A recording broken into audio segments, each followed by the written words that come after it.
Hi, Guadalupe Center's middle school staff. Today, I want to talk to you about a strategy, a vocabulary strategy that you can use with your English language learners, but it's not limited to ELLs. You can literally apply this vocabulary strategy in any of your content areas with mainstream students or ELLs. This strategy is called Four Squares.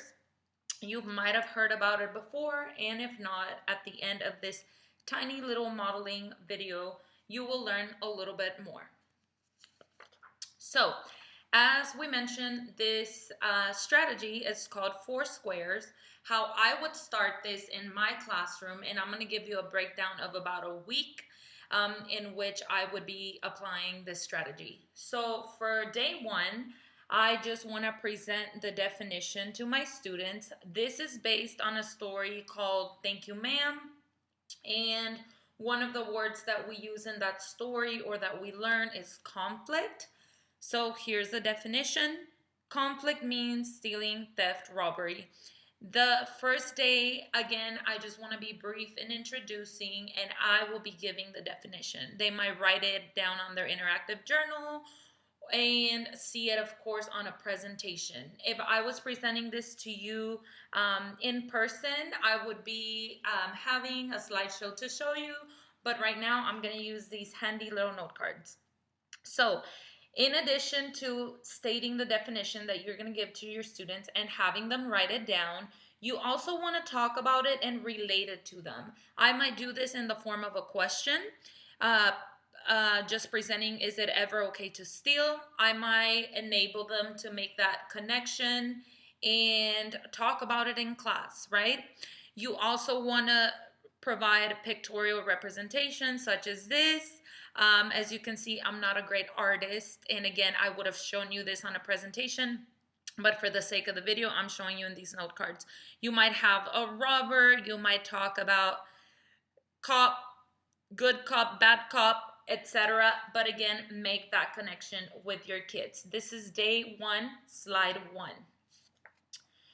For day two, whenever you are talking about vocabulary, it might take you 5 minutes, it might take you a couple more minutes. You are going to again reiterate that definition of what is conflict, and you might even get into more technical detail. For example, in this case and in this story, we are going to talk about external and internal conflict within the story.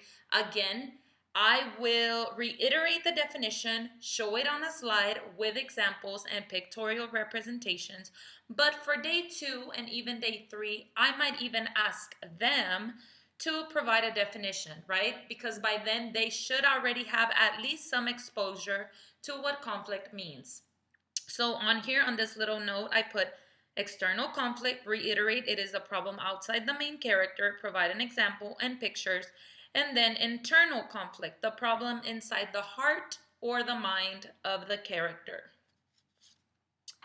Continuing with our sort of schedule on vocabulary and four squares, we are now on slide three. This might happen on day three. If we started on Monday, it may now be a Wednesday.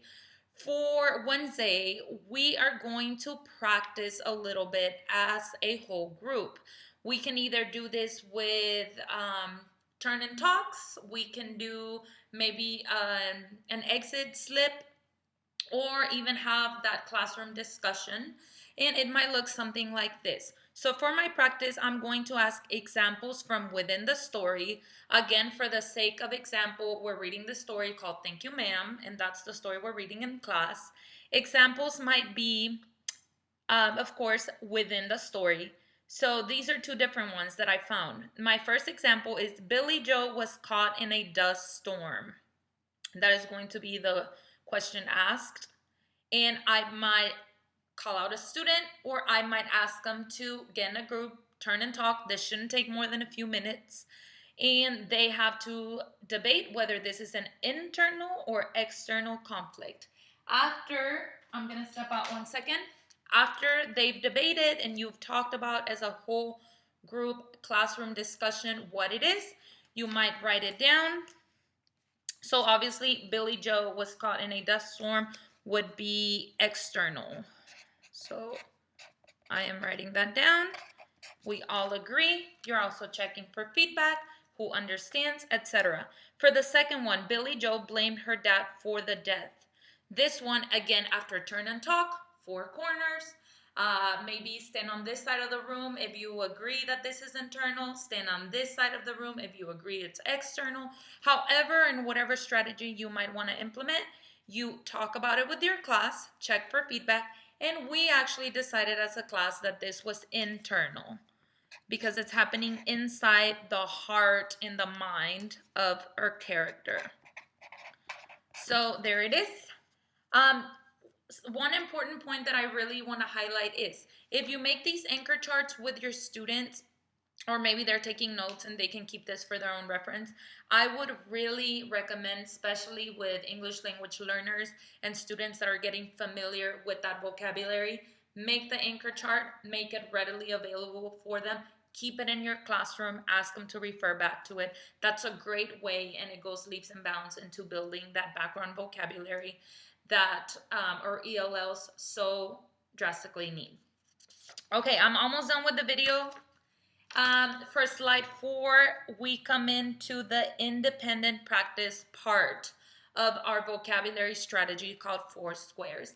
And what this means, quite explicit here, is they're going to get a paper and fold it in half both ways so that you literally have 4 squares on your paper. For the first part of the square, they're just going to write the word just as you have given it to them without any misspellings, because they should know how to spell it by now. Conflict. That is for square 1. Square 2 will be to write the definition. So on this part, it's not your definition, it's going to be their own definition. The student is coming up with the definition that speaks to them, that they can connect using their own words. This really goes leaps and bounds into acquiring that word just from short-term memory and really pushing it to more of that long-term memory, because now they've had exposure, now they're internalizing the word. We're going to move on to square 3. Write a sentence. Do not penalize for spelling. This is something that I've heard from other teachers and even in my own research. If they misspell the actual word that you gave them, because it is a vocabulary word and they've been exposed to it, you can take off points. But if they misspell anything else within that sentence, I wouldn't penalize for spelling. And again, this is a part of independent practice. Finally, you're going to want them to draw a picture. Again, some words, especially maybe not in ELA, but if you're teaching, let's say you're teaching social studies, you're teaching science, and the word is very technical, and they might not be able to draw a picture of that because it's more technical or abstract. You can have them just draw anything that they can connect to that word, okay? So for example, it might be an abstract representation of the water cycle, if it's a technical word that you guys are talking about, such as condensation, for example. They might use an example as well. But this is also a great tool to allow students to take it from short-term memory into that long-term ownership of the word. Okay, I have talked way too much. Hopefully by the end of this video, you will have gained a little bit more confidence in this vocabulary strategy, not only for ELLs, but students in general, called 4 squares. If you have any questions, do not hesitate to email me and reach out to me. I'm here to help you, and I hope that this was beneficial to you and you can use it in your classroom, whether it be online or in person, and you can also modify it to help your ELLs mainstream classroom and tailor it to your own specific content area.